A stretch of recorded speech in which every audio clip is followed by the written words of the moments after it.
Bala exposed. Bala வந்து ஒரு சர்வதேச கைக்கூலி, இவன் ஒரு ஸ்கேமு, இவன் மாட்டோன்னு நினைச்ச வாங்கடா அடிக்கலாம்.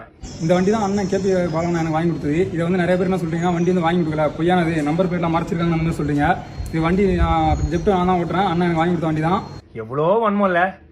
சரி ஓகே, நானும் வந்து இந்த 2 நாளா சரி ஓகே இது இப்போ முடியும் அப்போ முடியும்னு பார்த்துட்டு இருந்தேன். ஒரே ஒரு படம் பண்ணேன், அந்த படத்துக்கு அப்புறம் இவ்வளோ வந்து ஏதாவது ஒன்று பண்ணுவாங்கன்னு எனக்கு சத்தியமா தெரியாது. ஒரு சின்ன கான்ட்ரவர்சி ஒன்று போயிட்டு இருக்கு இந்த ஆம்புலன்ஸ் ரிலேட்டடா. ஆம்புலன்ஸ் பார்த்தீங்கன்னா கொடுக்குறப்ப இல்லை டிடி அப்படின்னு சொல்லி மென்ஷன் ஆயிருக்கும்.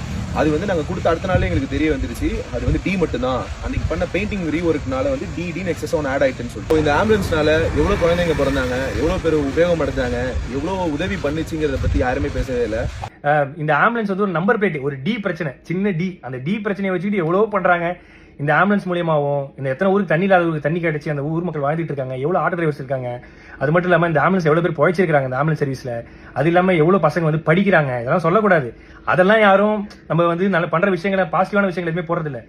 ஏதோ ஒரு சின்ன டி ஸ்டிக்கர் பிரச்சனை, அதை வச்சுக்கினியும் எக்ஸ்போஸ்டு முகத்திரை கிழிஞ்சது, அதுலயும் ஒருத்தர் போட்டிருக்காரு சர்வதேச கைக்கூலியா. ஐயா நான் தினக்கூலி, அது கூட பரவாயில்ல. இந்த ஹாஸ்பிட்டல் வந்து இவன் கட்டுறான், எப்படி இவனுக்குள்ள காசு?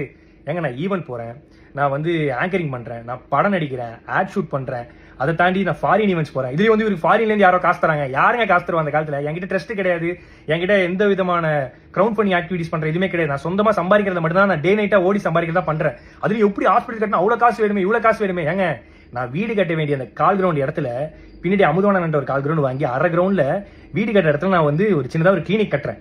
அதுக்கு வந்து சொல்றாங்க எப்படி வந்து இவருக்கு காசு கிடைக்குது? ஏங்க இதே நான் வந்து ஒரு 1.5 கோடி ரூபாய்க்கு லக்ஸரி காரும் ஒரு அடுக்குமாடி வீடும் கட்டியிருந்தா உனக்கு எந்த பிரச்சனையும் வந்திருக்காரு நிறைய பேர் சொன்னாங்க. பட் அந்த அடுக்குமாடி வீடுக்கு பதிலா அந்த ஹாஸ்பிட்டலும் இந்த லக்ஸரி காருக்கு பதிலாக ஆம்புலன்ஸ் வாங்கணும்னு நினைச்ச ஒரு விஷயத்தினால இவ்வளோ பிரச்சனை வருது.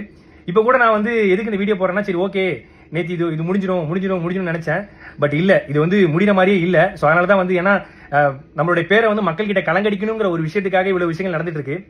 பரவாயில்ல, இப்போ நான் ஏன் வீடியோ போட்டேன்னா, இதை பார்த்து நிறைய மக்கள் வந்து நிறைய பசங்க வந்து ஐயோ இப்படிலாம் பண்ண இவ்வளவு பிரச்சனை இருக்குன்னு சொல்லிட்டு பின்வாங்கிடக்கூடாது. கடைசி வரைக்கும் அவங்களால முடிஞ்சது. ஏன்னா நம்மளை பார்த்து நிறைய பேர் பண்ணிருக்காங்க. உண்மையாக வண்டி ரெஜிஸ்டர் பண்ண புக்கு எல்லாமே இதெல்லாம் இருக்கு. அதுலயும் வந்து வீடியோ எடுத்து யூடியூப்ல போட்டு சம்பாதிக்கிறான். நான் வீடியோ எடுத்து இன்ஸ்டாகிராம்ல தான் போடுறேன். இன்ஸ்டாகிராம்ல போட்ட காசு கிடையாது, யூடியூப் சேனல் வச்சிருந்தா தான் காசு. என் யூடியூப் சேனல் கிடையாது. ஆனா என்னை பத்தி தப்பா பேசி யூடியூப்ல போட்டு தான் ஒரு சிலர் காசு சம்பாதிச்சிட்டு இருக்காங்க சமீபமா. ஸோ நான் என்ன சொல்றதுன்னு தெரியல. பாத்துக்கலாம், எவ்வளோ வன்மத்தை தாண்டி வாழ வேண்டியதா இருக்குன்னு இப்பதான் தெரியுது.